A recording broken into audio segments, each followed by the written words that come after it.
to questions. When you have questions, please state your name and affiliation. All right, great. Welcome to Game 1 of the WNBA Finals. I'm excited to be here in New York City. The Liberty take on Minnesota Lynx. As you all know, the Liberty and Lynx were the two best teams in the WNBA all year, with both at the top of the standings for much of the season. The Liberty, one of the league's original franchises, are making their second straight finals appearance and looking to win their first title, WNBA championship title. Obviously, they won the Commissioner Cup the other year. But the Lynx, one of the most decorated franchises in WNBA history, are looking to win a league record 5th title and appearing in a record 7th finals. And they're looking to become the second team to sweep both the Commissioner Cup and the WNBA Finals trophy. So with Nafisa having such a career year, along with the great play in New York with Sabrina and Stewie and storylines around Leonie Bibich, her first year in the league, all rookie team and free agency signings in Minnesota with Courtney Williams and Atlanta Smith, and so many more storylines. I'm just excited to get this tipped off. And you know, the finals mark the culmination of what I think is the most transformational year in the WNBA's history.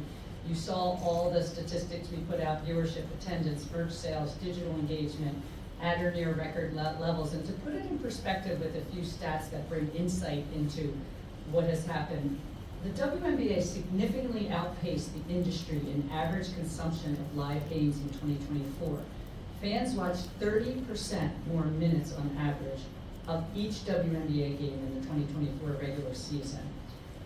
Our games reached a record 54 million viewers in the 2024 regular season. Younger, more diverse audiences are imperative to the growth of the sports industry, and they flocked to the WNBA this season. Viewership by fans under 35 increased 211%, led by a 259% increase in viewership from Gen Z and millennial women. Our focus on our direct-to-consumer platforms led to record-breaking content consumption and repeated fan engagement. WNBA app downloads surpassed 1 million this year, and monthly active users skyrocketed 252%. Social engagement increased nearly 300% across all of our league channels, and there was an astounding 872% increase in WNBA app story views, which I know I watch my kids watching all the little stories that we put out there. So last time we gathered for the finals in 2023, we had just announced the Golden State expansion franchise. Since then, we have announced 2 more expansion teams to begin play in 2026, Toronto and Portland, with 1 more team to begin play by no later than the 2028 season to get us to 16 teams. This summer, we signed a groundbreaking media rights deal that will grow the economics of our league and expand the reach and accessibility of our game for our fans, with additional WNBA media deals to come. And as you know, early in the season, after seeing the growth trajectory we were on and with a challenging game footprint given the Olympics, we implemented full charter flights for the entire season plus playoffs. This growth has not come without growing pains. The hateful speech and threats directed at our players are troubling. That type of conduct is not representative of the WNBA's character or fan base. As a league, we stand united in condemning racism and all forms of hate. The WNBA is one of the most inclusive and diverse professional sports leagues in the world, and we will continue to champion those values. We will meet with the Players Association, the players, teams. We'll work together to expand and enhance our efforts and are going to approach this multi-dimensionally, utilizing technology, prioritizing mental health, reinforcing physical security, and increasing monitoring. We know there's more work to be done, and as a league, we are fully committed to listening to the players and other stakeholders on this and other important issues. And finally, before we get to your questions, we have some news to announce. Starting next year with the 2025 WNBA season, the WNBA Finals presented by YouTube TV will be a best-of-7 format. Hell yes. Replacing the current best-of-5 format. The Finals will take on a 2-2-1-1-1 structure, in which the team with the higher seed will host games 1, 2, 5, and 7, and its opponents will host games 3, 4, and 6. This will give our fans a championship series format that they are accustomed to seeing in other sports. We will also be changing our first round to a 1-1-1 setup for the best of 3 series. We have contemplated both these changes since the pandemic, and we would have done it in the current year, but with the Olympic break this year, it wasn't possible.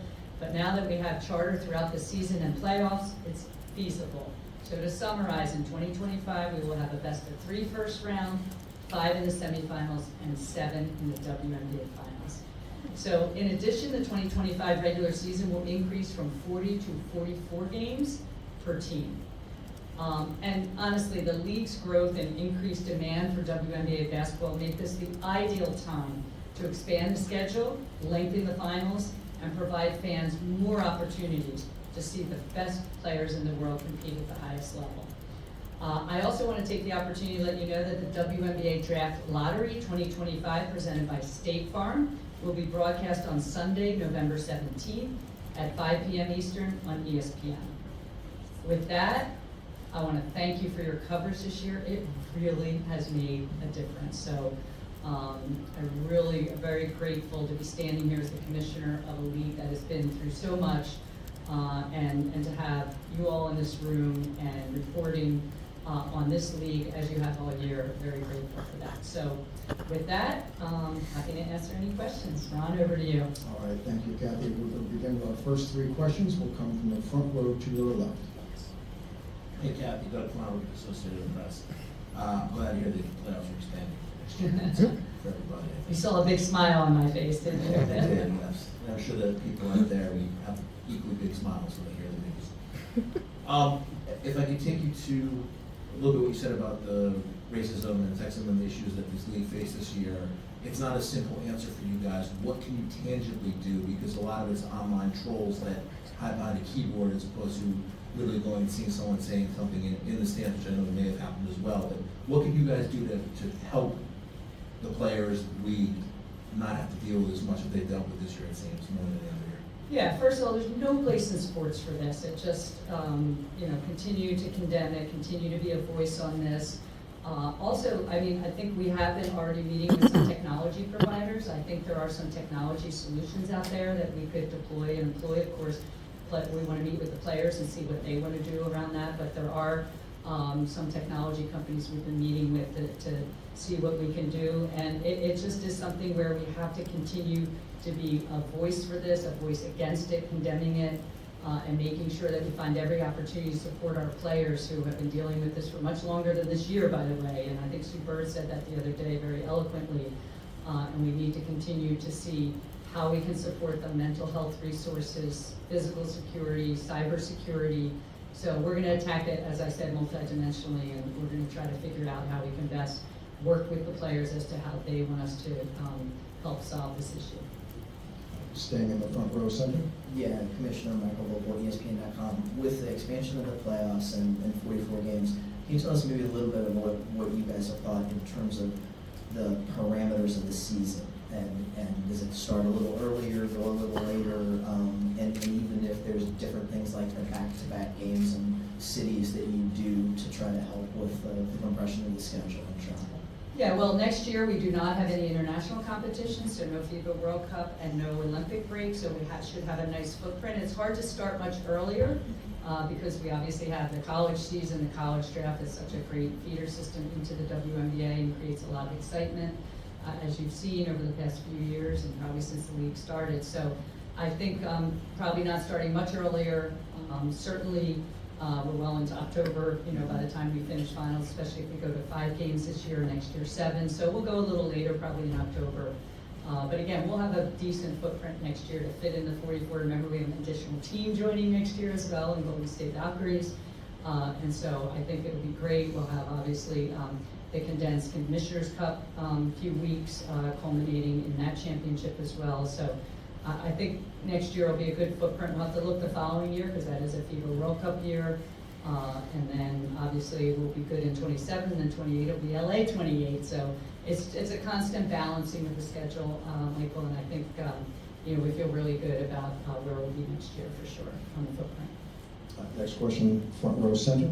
Hi, Cathy. Emily Adler from The Next. Given as you announced the date of the draft coming up in just a month, and we haven't gotten specifics yet, do you believe that an expansion team should have the opportunity to be involved in the draft lottery? So, so that date in November was draft lottery, not the draft. Yes, so the Golden State Valkyries will pick 5th in each round. So the lottery picks will be the 4 that you probably already have done the calculations on, but we'll obviously put a release out after this press conference on exactly that, and then the Golden State Valkyries will have the 5th pick in each round. Thank you. Okay, the next question, second row to your right center. Hi, Cathy. You said that globalization of the game is for you now that you've checked off most of the expansion and charters. I wondered, what does that mean to you? Do you think that the prioritization rule needs to be revisited? Should the W be playing preseason games internationally in places besides Toronto? What does that look like? So it's a good question on what's next as it relates to our globalization platform. Obviously, we played Toronto, we played in Edmonton. That was kind of our Canada series. Now we'll have a team in Toronto starting in 26.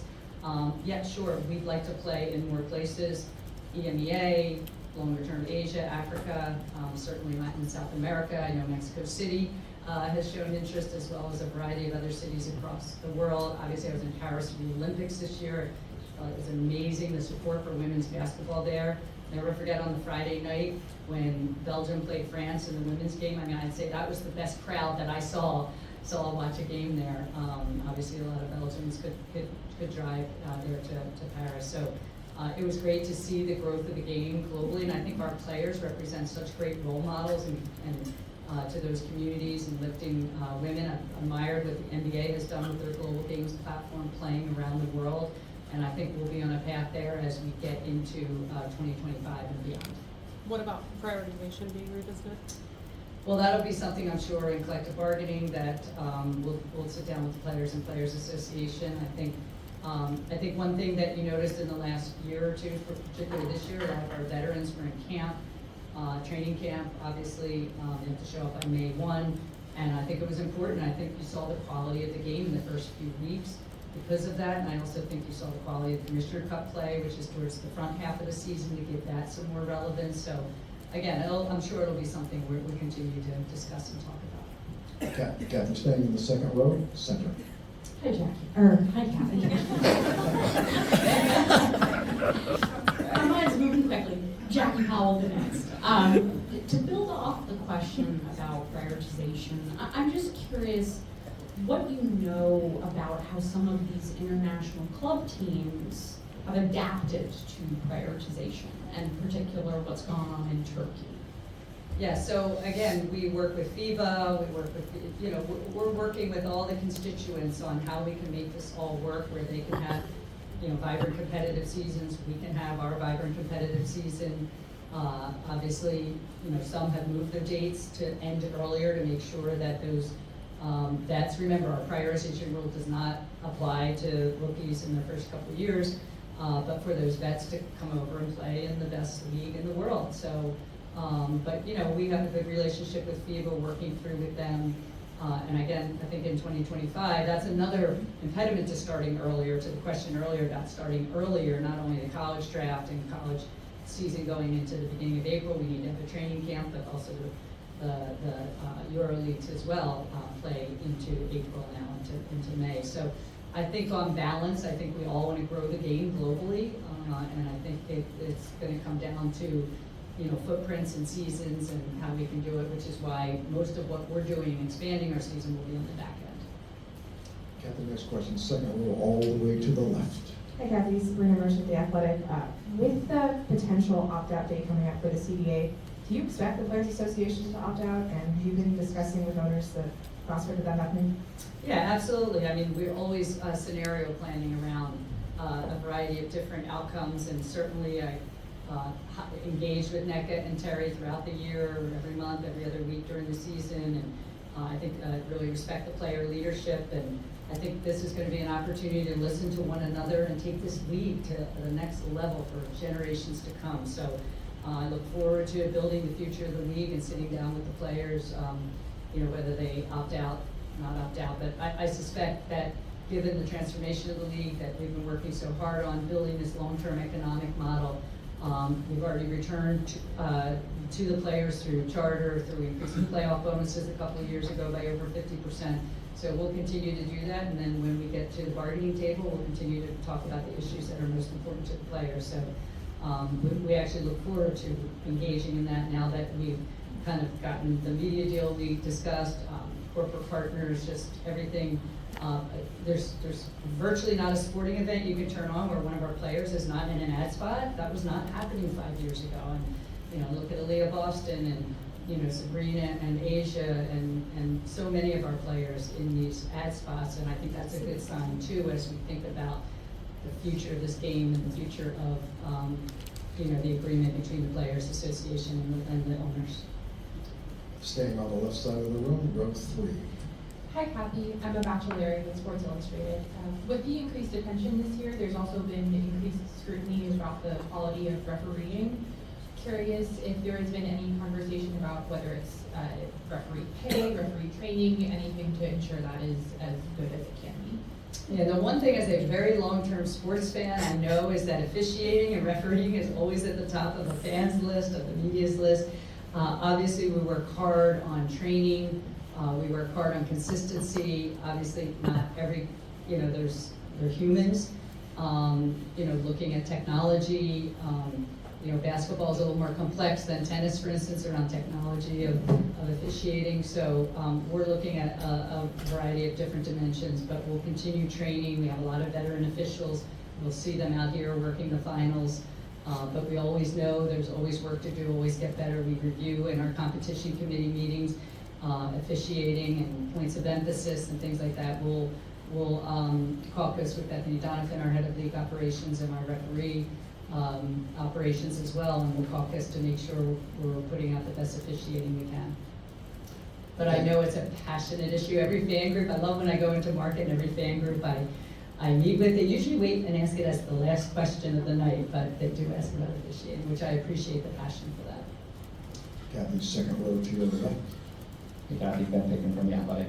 In the most recent NBA CBA, NBA players were granted the ability to invest in WNBA teams. Kind of two-part question. One, have any NBA players invested in any WNBA franchise, or at least expressed interest to you in acquiring a stake in a franchise? And the second part of that is Unrivaled is obviously providing equity stakes to players participating.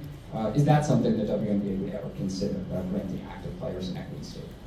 So on your first question, we do hear from NBA players who are very interested in investing in WNBA teams. There's a lot of capital inflows coming into women's sports, as many of you are hearing and reading, and obviously we were one of the first, and only to raise at the scale we did, $75 million back in 2022, and we brought in former NBA players into that capital raise and former WNBA players into that capital raise. So yes, we do get interest from time to time. Now the NBA investments by those players is in independent teams, not in NBA affiliated teams. So if you're still playing for an NBA team, you probably want to invest in the WNBA team with your affiliate, and you can't do that until you graduate off college or retire from basketball. So we have a lot of interest from that perspective. And then again, we want to listen to the players as to how they want to think about anything that we go to the bargaining table on, and whether that's equity stakes or other issues that they might be interested in. We're certainly willing to listen. I think it is complicated when you have a players association versus the league versus the owners, who are all small businesses, right? Well, 13, now we'll have 15 to 16, and they're each individual businesses. So I think it's a little more complicated because there's no one equity stake like in an Unrivaled. It's one league. It's just equity stake in there. It's not teams. We've got 12 to soon to be 16 teams and a league, so so it's a little more complicated, I think. Kathy, fourth row in the center. Hi, Cathy. I'm Brianna Barona from Defector. At some of the recent expansion announcements, you detailed the commitments that these ownership groups are making in their teams, and I think in doing so, just implicitly set the standard, set what the new standard is for what it takes to be a WNBA owner.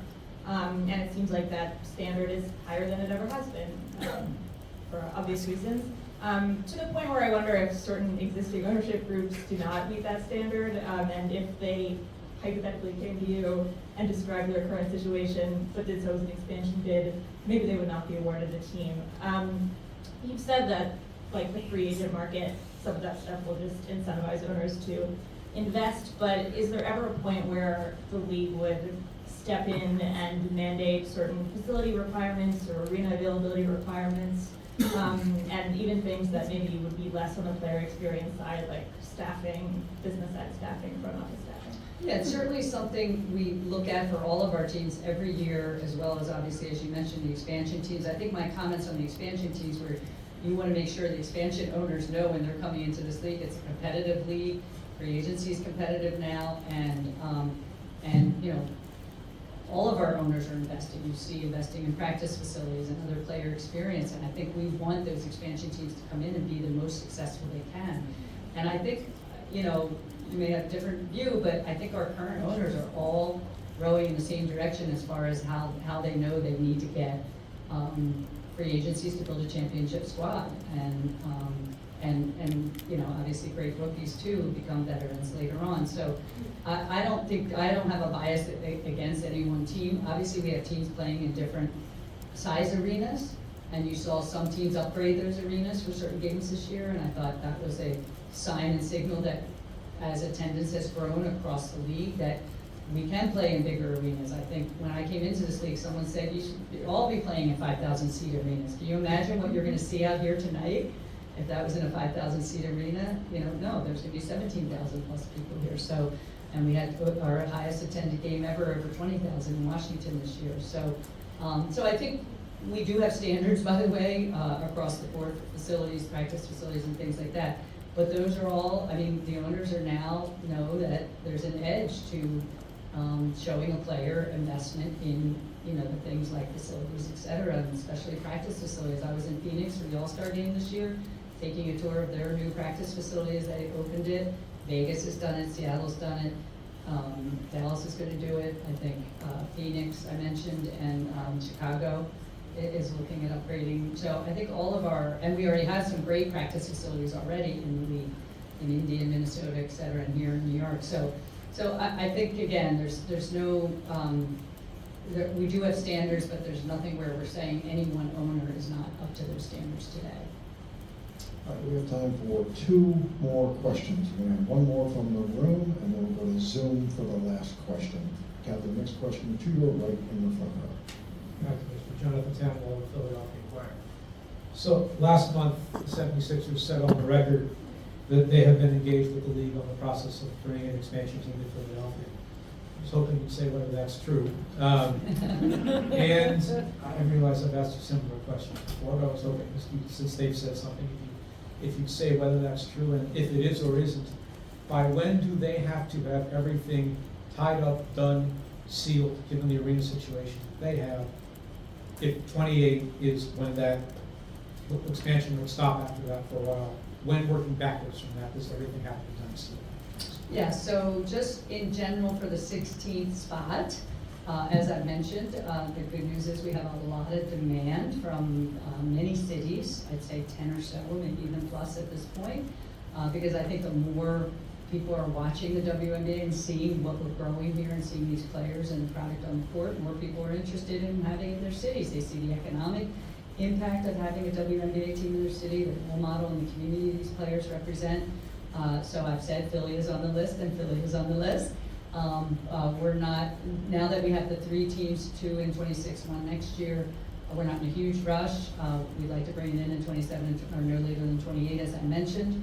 And so I'd say there's 10 to 12 cities that are very viable that we're evaluating, and we have a process. And I'd say I don't have a deadline by which we have to name it because it'll be out to 27 or 28, but I would think in the next couple months or so, we'll start, now as we get into the off season, start taking a look at those that, you know, have gone to the, we'll go to the top of the list of our process. And again, it's all the same types of things I've been talking about for the other 3 around arena, practice facility, player experience, committed long-term ownership group, city, demographics, psychographics, you know, Fortune 500 companies based on all the things we've been looking at in all of our cities and our data analysis. And And then we've built some good relationships with some of the potential cities as they've started to engage with the league on an expansion team. All right, for our last question, we will turn to Zoom, and we're going to go to Minnesota and Charles Holman. Charles, go ahead. Good evening, Commissioner Charles Holman, Minnesota Sport Report. I wish I was there, but I'm there still. Thank you for taking my question. As you know, that we are a majority black women's league, and at this point, there's only one black head coach. I'm also asking if there's any strong consideration for a black-led ownership group for the last expansion team when you go award one. Yeah, I think if you look at the diversity of when we did our capital raise, you'll see a fair amount of diversity in the ownership group we brought in there, investor group. Obviously, we talk with our owners all the time about diversity in coaching ranks, in their front office, back office, et cetera. You see every year we score very well in our report on that. We have a lot of assistant coaches that have been previous WNBA players and represent a very diverse group as well. We have all of our owners partnering with minority-owned businesses. We're partnering at the league with Myel, was one of our newer partners, Playa Society. One of our teams just got Part Taper Foods, Jersey Patch, that's a minority-owned businesses. So we're looking at it from all these angles. Partnerships, ranks of our employee base, and certainly coaching, diversity in coaching as well. So it is important to us, and there's not a Board of Governors meeting that we don't talk about this. And as you know, we've made enormous progress, especially in the assistant coaching ranks with former WNBA players, by, essentially focusing on this over the last couple of years and made enormous progress, which is why our report card is really good. But it's something that you can never rest on, Charles, so I appreciate the question, but and obviously, we've had a couple coaches exited, so I think we have 3 open coaching spots. Obviously, the Golden State Valkyries announced their first head coach in their franchise history today, and we have 3 open coaching spots. So we'll certainly be looking for our owners to have a diverse pool of candidates, and ultimately, they'll make the decision on their head coaches. Kathy, thank you very much. Thank you, everyone. Enjoy the finals. To our Thank you. media, that concludes our press conference. A reminder, this will be the room for